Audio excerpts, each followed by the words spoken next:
le jour où tu vas comprendre que 90% de ta vie, tu la suscites toi-même. Il y en a des gens qui te disent il y a la bagarre, mais ils veulent la bagarre. Il y en a, ils aiment la bagarre. Et comme t'es les vafrem, ça t'amène à Enechem. Et ce que tes yeux ils vont voir, c'est ce que tu veux au fond.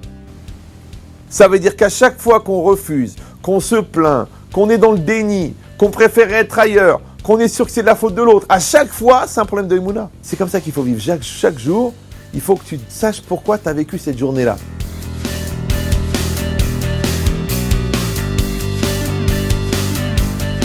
Certaines émotions t'empêchent de réfléchir.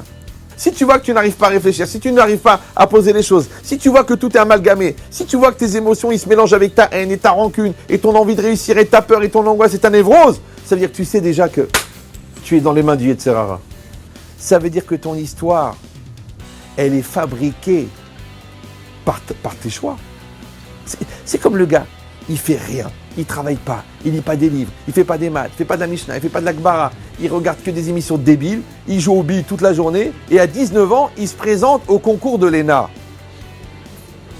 Non, tu vas pas au concours de l'ENA, tu sais même pas lire. Toi, tu vas aller au concours de l'ANE, c'est les mêmes lettres. A-N-E, tu peux réussir.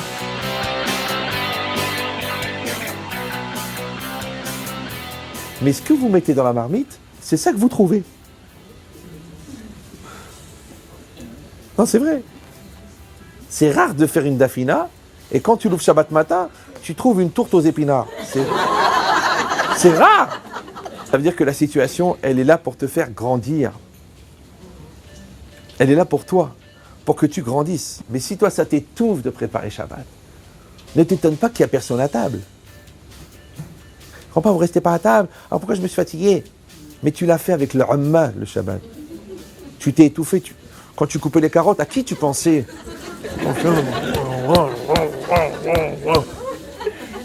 Hein? À qui? À quelle personne? Tu l'as fait le Shabbat avec la Ramma. Et combien d'années on peut manger un Shabbat de Ramma? Alors on ne le mange plus. Ça fait mal au ventre de grandir. Ouais.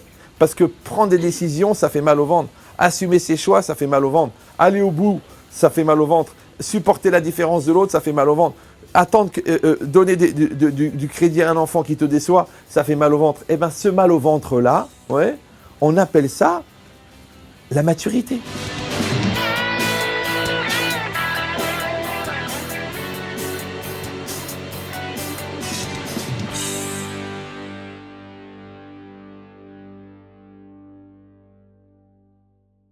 Et si quelqu'un il va dire, oui, mais maintenant, voilà, la vie, elle est passée, tout ça, c'est un petit peu tard pour nous faire ce cours, le Rav, il aurait fallu le faire il y a 20 ou 30 ans.